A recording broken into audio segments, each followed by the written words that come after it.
Hello everyone, welcome to SMA Mitra. आज हमारे साथ जुड़े हैं मिस्टर अशोक मेहता, जो कि चेयरमैन एंड मैनेजिंग डायरेक्टर है Mforce Autotech limited. Sir, good morning and welcome to the show. Good morning sir. Sir, तो जैसे कि आपकी company automotive drive train parts के कारोबार में जुड़ी हुई है, तो आप थोड़ा सा सिंपल भाषा में व्यूअर्स के लिए बताएंगे कि ये ड्राइव ट्रेन पार्ट्स होते क्या है और वो किस टाइप के ऑटोमोटिव इंडस्ट्री में यूज होते हैं। धवल जी देखिए, ऑटोमोटिव इंडस्ट्री में दो टर्मिनोलॉजीज हैं। एक होती है पावर ट्रेन और एक होता है ड्राइव ट्रेन। तो अगर हम सारे पार्ट बना लें इंजन को मिला के तो उसको बोलते हैं पावर ट्रेन, और अगर हम इंजन पार्ट्स को निकाल दें तो उसको बोलते हैं ड्राइव ट्रेन। ओके। तो अब इंजन से जो पावर आती है और व्हील्स तक जाती है, मतलब इंजन को छोड़ के, तो वो सारे जितने पार्ट्स होते हैं they are called drive train parts. Okay.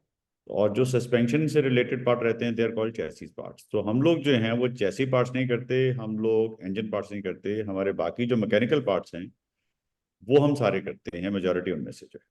सो वो हमारी एक प्रोडक्ट फैमिली है जो व्हील्स के साथ अटैच रहते हैं या जो पावर इंजन से आती ओके। तो है। या एक तरीके से एक नीश ऑटो एक्सीलरी कंपनी हो गई, राइट आपकी। जी, हमारे बेसिक जितने भी पार्ट्स हैं हमारे नीश इसलिए भी आते हैं, हम बोलते हैं बिकॉज हम पार्ट्स को, काफ़ी पार्ट्स ऐसे हैं जिनको हम खुद डिज़ाइन करते हैं। हमारे प्रोडक्ट्स के अंदर ये है कि हम कुछ पार्ट्स की इम्प्रूवमेंट करके मार्केट में लॉन्च करते हैं बनस्बत की, जैसे एक प्रोडक्ट चाहे ओई का है या मार्केट में किसी और का है, तो हम उसको कुछ बेटर वर्जन जो है वो लाते हैं। बिकॉज हमारे, चाहे हम स्मॉल कंपनी है लेकिन हमारे पास अपनी एक डिज़ाइनिंग कैपेबिलिटीज़ हैं जो हमें आज एक अलग करती है बाकी लोगों से। बिकॉज बाकी लोग जो हैं वो ड्राइंग्स मिलती है और उसके हिसाब से बनाते हैं। हम प्रोडक्ट जो है वो खुद ड्राइंग्स तैयार करते हैं, हमारे खुद अपने टेस्टिंग रिग्स हैं जहाँ से हम टेस्ट करते हैं पार्ट्स को। और काफ़ी सारे पार्ट्स ऐसे हैं जिनको हम इस तरह से बनाते ओके। सर, थोड़ा आपकी कंपनी के बारे में जाने उससे पहले एक दो पर्सनल सवाल मैं आपसे पूछना चाहता हूँ। तो आपने हैं। जैसे कि सीए की डिग्री हासिल की और उसके बाद ये कारोबार शुरू किया, राइट। तो राइट। सीए से ये एंटरप्रेन्योर जर्नी, ये ट्रांजिशन कैसे हुआ, उसके बारे में कुछ बताएंगे सर। देखिए ऐसा है, मैं जब सीए भी की थी तभी ये सोच के चले थे कि I have to be an entrepreneur. मेरे लिए सीए जो है वो एक लर्निंग का एक माध्यम था। आप समझ लीजिए कि जहाँ से हमें एक एनालिटिकल स्किल्स आते हैं बिल्कुल। और बिजनेस के बारे में एक समझ आती है। अदरवाइज जिस दिन मैंने सीए के एग्ज़ाम दिए उससे 10 दिन के बाद जो है मैं इसी बिजनेस के लिए जो है वो आ गया था। यही बिजनेस जो है, इस बिजनेस की प्रोजेक्ट रिपोर्ट भी तब 91 में जब मैं आया तो मैं एक्सेल शार्ट्स का बिजनेस शुरू किया था। As a part of family business नया शुरू किया। तो उसकी प्रोजेक्ट रिपोर्ट भी तब मैंने ही लिखी और उसके बाद उसको अप्रूव भी मैंने ही कराया। और मशीनरी भी सारी तब खरीदी, तो स्मॉल स्केल पे शुरू किया तब, और करते करते आज यहाँ पहुँच गए। बिल्कुल, और आप काफी पैशनेट हो, राइट, इस बिजनेस को लेकर। आपने एक बुक भी हंड्रेड लिखी है, percent the world around 100%। Axle shaft. तो उस बुक के 100%। बारे में बताइए, वो इंस्पिरेशन कहाँ से मिली और मतलब आगे कुछ और बुक्स लिखने के प्लान्स है। देखिए बुक्स हमने, जब मैंने लिखी तो बेसिक एक बहुत इच्छा थी कि मुझे एक बुक लिखनी चाहिए।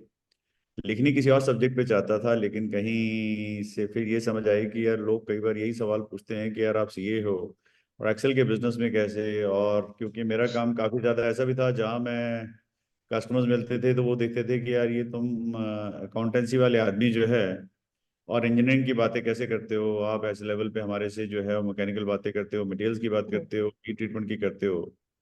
तो just to have a great feeling कि यार चलो ये एक चार्टर्ड अकाउंटेंट भी किताब लिखते हैं, तो मैंने सोचा कि यार why don't we write a technical book. Hmm. तो एक लोगों के माइंड में एक मिथ है कि शायद अगर आपने इंजीनियरिंग किया है तभी आप इंजीनियरिंग के बारे में सोच सकते हो, अगर आपने सीए किया तो सोच सकते हो। मेरी फीलिंग ये है कि शायद आप हार्ड को डीप ना तो अकाउंटिंग में जाते हो और ना डीप आप जो है इंजीनियरिंग में जाते हो, लेकिन जितनी आपको चाहिए और अच्छी चाहिए वो आपके लिए एजुकेशन नहीं, आपकी एक फीलिंग, आपकी एक अंडरस्टैंडिंग की जरूरत बहुत है।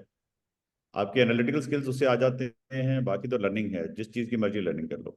बिल्कुल, बाकी पैशन मेरी और दूसरी, लर्निंग। मेरी मेरी एक और बुक भी, वैसे आपने पूछा तो मेरी एक और बुक भी आ रही है, वो अगले हफ्ते जो है I am going to release that book. So but that is not technical, that is definitely, but definitely it is related to business. तो ओके। 30 को जिस दिन लिस्टिंग है तो मैं उसी दिन प्लान कर रहा हूँ कि उसको भी रिलीज करूंगा। बहुत बहुत बधाई सर, और बहुत ही शुभकामनाएं उस बुक के लिए भी। Thank you sir. अ, थोड़ा सा बिजनेस के बारे में बात करते हैं सर। तो जी। कौन से कंपोनेंट्स आप बनाते हैं सर, और ज्यादातर आपका बिजनेस एक्सपोर्ट ओरिएंटेड है, तो उसके बारे में कुछ बताएंगे। देखिए, हमारे मेजर जो पार्ट्स हैं वो हैं हब्स एंड फ्लैंजेस, आप कह लीजिए, एक्सल शाफ्ट्स हैं, स्पिंडल्स हैं, स्पूल्स हैं, डिफरेंशियल हाउसिंग्स हैं, डिफरेंशियल लॉकर्स हैं, डिफरेंशियल कवर्स हैं। तो ऐसी काफ़ी बड़ी रेंज है जिसको हम कवर करते हैं। तो अगर आप जैसे मेरे पीछे पिक्चर देखें तो उसमें मेजॉरिटी ऑफ पार्ट्स ऐसे हैं जो हम लोग बनाते हैं। तो हमारी यही स्पेशलाइजेशन है कि हम आफ्टर मार्केट में ज़्यादा हैं, पहली बात एक्सपोर्ट्स में या रेसिंग इंडस्ट्री में हैं। तो हमारे दो मेजर और फोर व्हील ड्राइव व्हीकल्स हमारी स्पेशलाइजेशन ज़्यादा रहती है जो हम यूएस में करते हैं। और स्पेशलाइजेशन यही है कि हम एक शॉप से बहुत सारे पार्ट कस्टमर को देते हैं, जिसके कारण उसको एक बहुत ही आसानी होती है कि यार मुझे 10 जगह नहीं जाना पड़ेगा और एक ही जगह से मुझे अच्छी क्वालिटी का पार्ट जो है वो मिल रहा है और रिलायबिलिटी से मिल रहा ओके। है। और सर आपकी एक सब्सिडरी का भी मेंशन है आपके आरएचपी में, जी। एमफोर्स मोबिलिटी सॉल्यूशंस प्राइवेट हम्म। लिमिटेड। तो वो सब्सिडरी का क्या काम है, वो आपकी मेन कंपनी से किस तरह से अलग है, और भी आपकी कोई कंपनी से प्रमोटर ग्रुप में? हम्म। देखिए, ऐसा है कि मेरी जो ये सब्सिडरी है, इस सब्सिडरी को हमने बनाया है to take the benefit of income tax act. एक सेक्शन 115 में प्रोविजन आई थी कि अगर आपकी एक नई कंपनी जो है वो 31 मार्च 2024 से पहले अगर प्रोडक्शन में आ जाती है तो उसमें आपको इनकम टैक्स 15% लगेगा, 25% की जगह। सो 40% की सेविंग थी। तो हमने डिसाइड किया है कि हम इसको एक सब्सिडरी बना देते हैं और यहीं पे जो है बना लेते हैं, इसमें काम करते हैं। तो उसके अंदर बेसिकली दो पार्ट में काम कर रहे हैं। एक तो हमारा जो एग्जिस्टिंग बिजनेस है उसी की बैकवर्ड इंटीग्रेशन है, हम उसकी फोर्जिंग्स का सेटअप हमने लगाया है जो चालू हो चुका है। ओके। और दूसरा हमने एक वेंचर कर रहे हैं, एग्रीकल्चर इक्विपमेंट के अंदर रोटावेटर्स यूज होते हैं। तो रोटावेटर के ब्लेड्स जो हैं वो एक हमारा state of the art plant जो है, हमारा फुली ऑटोमेटिक रोबोटिक प्लांट है जो अभी लग रहा है और अगले महीने वो प्रोडक्शन में आ जाएगा। तो वो ओके। काफ़ी सेल उसकी जो है वो डोमेस्टिक भी होगी, तो और एक्सपोर्ट्स भी रहेगा, क्योंकि उसके अंदर हमें समझ आ रहा है कि बहुत अच्छी डिमांड है मार्केट ओके सर। सर आपके revenue top line and bottom line last 3 years में ग्रोथ हो रहे हैं, एक ईयर में स्लाइटली डिप आया है, any specific reason for that sir? में। हाँ, वो रीज़न यही था कि जैसे कोविड का टाइम था ना, तो उस टाइम पे अमेरिका में बहुत ज़्यादा जो है, 21 में हमारी एक्चुअली बहुत ग्रोथ हुई, 22 में भी हमने 40% से ज़्यादा ग्रो किया। दोनों साल 40% से ज़्यादा ग्रोथ थी। और 23 में जैसे हम पहुंचे तो मार्केट में लोगों के पास स्टॉक बहुत ज़्यादा था। एक सप्लाई चेन की बहुत बड़ी क्राइसिस चल रही थी वहां पे। तो उस टाइम पे कोई भी स्टॉक जैसे जरा सी भी कहीं आई तो वो बंदा खरीद रहा था कि यहाँ से मिल जाए माल। एंड लोगों को एक्सपेक्टेशन ऐसी होती है कि 2 साल से मेरी सेल इतनी बढ़ रही है तो एक्चुअल होगी, लेकिन वो रियलिटी में थोड़ी सी कहीं जो है वो सिचुएशन आप समझ सकते हो इकोनॉमिक्स कैसी रहती है। तो 23 में वो सेल्स का डाउनफॉल आया। और जैसे ही लोगों के स्टॉक्स खत्म हो गए उसके बाद वापस जो है उन्होंने बाय करना शुरू किया। तो आप 24 के अगर रिजल्ट देखेंगे तो उसमें जो है वो हम अगर 22 से भी क्रॉस कर चुके हैं, जो पर मंथ अगर आप देखेंगे तो उसकी सेल जो है वो 22 की एवरेज से भी कहीं क्रॉस कर चुकी है, क्योंकि हमारे पास नए प्रोजेक्ट भी हमारे जो हैं उनकी भी सेल आनी शुरू होगी उसमें, और पुरानी तो पिकअप हुई हुई थी। और सर जैसे आपका मेजोरिटी एक्सपोर्ट ड्रिवन सेगमेंट है, तो डोमेस्टिक में आप क्या फोकस कर रहे हैं या अभी फोकस गोइंग फॉरवर्ड भी आपका एक्सपोर्ट में ही ज्यादा रहेगा? देखिए, जो एग्री बिजनेस है उसमें डोमेस्टिक में फोकस काफी रहेगा। हम्म। इस बिजनेस के अंदर हम जो है वो हमारे लिए ऐसा नहीं है। बेसिक क्या रहता है कि जिस टाइप के पार्ट्स के अंदर हम घुसे हुए हैं वो फोर व्हील ड्राइव के जो पार्ट्स हैं ज्यादा, तो उनकी एक मेजर मार्केट जो है वो उधर है। हम्म। ऑफ कोर्स आने वाले टाइम पे हम अब इंडिया में भी देखेंगे, बिकॉज इंडिया में भी काफी फोर व्हील ड्राइव का थोड़ा सा जो है वो इंटरेस्ट आना शुरू हो गया है।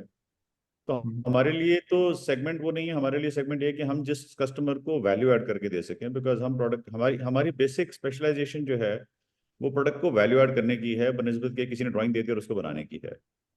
तो हम अपनी स्पेशलाइजेशन के ऊपर करेंगे तो हमारा प्रॉफिट भी ज़्यादा रहेगा और हमारी लोगों की लाइकिंग भी ज़्यादा रहेगी। और सर थैंक यू सर। और सर जैसे आपका बिजनेस अभी मैं देखूँ तो एक्सपोर्ट ड्रिवन मेजोरिटी है, तो गोइंग फॉरवर्ड, और बी टू बी बिजनेस है, majority few customer holding majority of revenue, तो गोइंग फॉरवर्ड भी ऐसा ही रहेगा या आपके कस्टमर बेस भी इंक्रीज होंगे? देखिए, हमारे पास अबाउट 70 कस्टमर्स हैं आज भी, हम्म। क्योंकि वो volume based container based shipment जाती हैं। तो जिस पीरियड में देखते हैं, हम कई बार छोटे पीरियड में देख रहे होते हैं, तो वो हमें जो है वो ऐसा लगता है कि जैसे कुछ क्या है। ये बात ठीक है कि ठीक है, हमारा जो है वो बिगेस्ट कस्टमर जो है वो 40-45% मार्केट शेयर ले लेता है, और विच इज़ वेरी नेचुरल। और धीरे धीरे जो है आप उसको जो है डीरिस्क भी करते रहते हो। जब दूसरा बिजनेस आ जाता है तो एक वन अबव द अदर ये चीज़ें चलती रहती हैं। हम्म। लेकिन ऐसा कुछ नहीं है। बिजनेस तो देखिए ऐसा है कि हम बहुत ज़्यादा इसके अंदर कस्टमर बढ़ाना भी नहीं चाह रहे। हम हम्म। ये भी चाहते हैं कि कुछ बहुत अच्छे कस्टमर्स को पकड़ के उनको कैटर करें बनस्बत की है, but at the same time हम ये भी नहीं रखना चाह रहे कि हमारा एक रिस्क फैक्टर इतना हो जाए कि एक के ऊपर ही हम ओवर डिपेंडेंट हो। हम्म। तो दोनों तरफ से चलेगा बिजनेस, लेकिन ऐसा नहीं है कि भी हमारे पास वो सिर्फ आपको एक फीलिंग इस तरह से है बिकॉज वो नंबर्स तो एक पर्टिकुलर डेट में दिखते हैं तो थोड़ा सा ऐसा फील होता है। एक और चीज मैं बताना चाहूंगा कि क्या होता है कि आपको कई बार ऐसा दिखता है, हमने ना जैसे एक यूएस में भी हमारी एक और लॉजिस्टिक कंपनी हमने बनाई हुई है। तो क्या होता है कि बहुत सारे कस्टमर्स ऐसे भी होते हैं जो थोड़े लूज कंटेनर लोड माल ले रहे हैं। तो उनको फुल कंटेनर में हम यहाँ से जब भेजते हैं तो हमारी अपनी कंपनी में वहां चला जाता है, और उस कंपनी में माल जाता है, और वहां से आगे स्प्लिट होकर उनको लोकल जो है वो ट्रांसपोर्ट से माल चला जाता है। तो हम्म। उसमें एक फायदा ये रहता है कि उनका करीबन कोई 10% के करीब जो है वो सेविंग आ जाती है। तो हमारा बेसिक एक ही पर्पज है कि हम कस्टमर को किस तरह से बेस्ट वे से सर्विस जो है वो दे सकते हैं। तो वो एक हमारी स्पेशलाइजेशन है और उसको हम करते हैं। और उसमें आपको लगता है ऐसा है कि कस्टमर कम है, लेकिन वो उसके अंदर जो कस्टमर रहते हैं वो नेचुरली वो कंबाइन हो जाते ओके सर। और सर हैं। आपके बिजनेस में मेजर रिस्क क्या है? जिस हिसाब से जियो पॉलिटिकल टेंशन आ रहे हैं तो फ्रेट रेट इंक्रीज हो रहे हैं, तो उसमें कुछ इम्पैक्ट हो रहा है बिजनेस में? नहीं, ये बहुत छोटी छोटी चीजें हैं। ये हम्म। सारी चीजें तो आती रहती हैं जाती रहती हैं, इनसे कोई इम्पैक्ट ऐसा नहीं आता। ये तो मतलब आप ये समझ लीजिए कि किसी चीज का 1% इम्पैक्ट आया चला गया, doesn't really matter at all. Okay. आज पॉलिटिकल क्राइसिस कुछ भी हो साहब, इंडिया के बिना किसी का दुनिया में गुजारा नहीं है, सेकंड चॉइस ही नहीं है। बिल्कुल। सो इसलिए अल्टीमेटली दुनिया खत्म होगी तो सब खत्म होंगे। जब तक दुनिया है तब तक इंडिया है।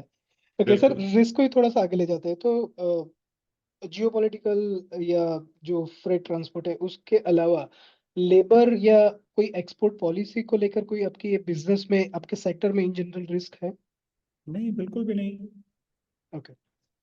सब कुछ नॉर्मल है। मतलब कोई लेबर से रिलेटेड भी क्या होना है, I mean, सारा काम बहुत अच्छा चलता है, सब कुछ अच्छा चलता है। ओके सर, आपकी कंपनी का कोई यूनिक वैल्यू प्रोपोजिशन जो आपकी कंपनी को बाकी ऑटोमोटिव पार्ट्स बनाने वाली कंपनी से अलग बनाए, वो क्या होगा सर? देखिए, हम एक वन स्टॉप शॉप हैं, इंजीनियरिंग ड्रिवन कंपनी है, हाईली कस्टमर सेंट्रिक कंपनी है। ये हमारी सारी यूनिक प्रोपोजिशंस हैं, यूनिक वैल्यू प्रोपोजिशंस हैं, जहाँ पे हम सस्टेन करते हैं बिकॉज हम प्रोडक्ट डिजाइन भी करके देते हैं, एक पूरी वैरायटी देते हैं, पूरे कस्टमर सेंट्रिक हैं। आप ये समझ लीजिए कि कस्टमर को प्रॉब्लम आने से पहले हम उस प्रॉब्लम को सॉल्व करते हैं। कि बिल्कुल। कस्टमर कोई चीज सोच रहा है कि यार मुझे ये चीज मिल जाए तो बहुत अच्छा हो जाए, हम वो चीज उसके पास जाके खुद पेश करते हैं कि ये चीजें आपको शायद ये चाहिए होगा। तो इससे ज्यादा कस्टमर को क्या चाहिए। बिल्कुल सर। और सर, हम लोग इंटरव्यू खत्म करें उससे पहले आप पोटेंशियल इन्वेस्टर्स के लिए कोई मैसेज छोड़ना चाहेंगे? देखिए, मेरा ना एक ही मैसेज है, मेरे अपने कस्टमर्स के लिए भी एक ही मैसेज होता है कि आपका बिजनेस ग्रो करेगा तो मेरा बिजनेस ग्रो करेगा। और वो चाहे हमारे कोई भी स्टेक होल्डर्स हों, अगर हमारे मैं बोलता हूँ इन्वेस्टर्स भी हैं, तो पॉइंट ये है कि बस बिजनेस आप कर रहे हो हमारे साथ, ये कंपनी ग्रो करेगी तो आप भी ग्रो करोगे, हम भी ग्रो करेंगे। ये एक म्यूचुअल है। और ये एक मैं ये समझता हूँ कि सारे स्टेक होल्डर्स अगर मिलकर आपस में एक दूसरे को ग्रो करने की सोचेंगे तो ऑटोमेटिकली इकोसिस्टम पूरा ग्रो करेगा। हम तो सिर्फ एक ही चीज जानते हैं कि हम एक बहुत ही एथिकल, बहुत ही ट्रांसपेरेंट कंपनी है। आप हमसे किसी भी तरह का कोई सवाल पूछेंगे, कुछ भी पूछेंगे, हम बहुत क्लियर दिल से आपको जवाब देंगे। कभी ये नहीं कहेंगे आपको ऐसा फीलिंग हुई कि इन्होंने कुछ घुमा के हमें बताया। जहां तक कि वो सेबी की गाइडलाइंस के अंदर है या कोई लीगल रिस्ट्रिक्शन नहीं है, तो we are very open, very transparent. बिल्कुल। Thank you very much Ashok ji, आपने समय दिया और हमारे साथ जुड़ के विस्तार से आपकी कंपनी के बारे में बताया। Thank you very much. My pleasure जी, my pleasure, any time, thank you so much.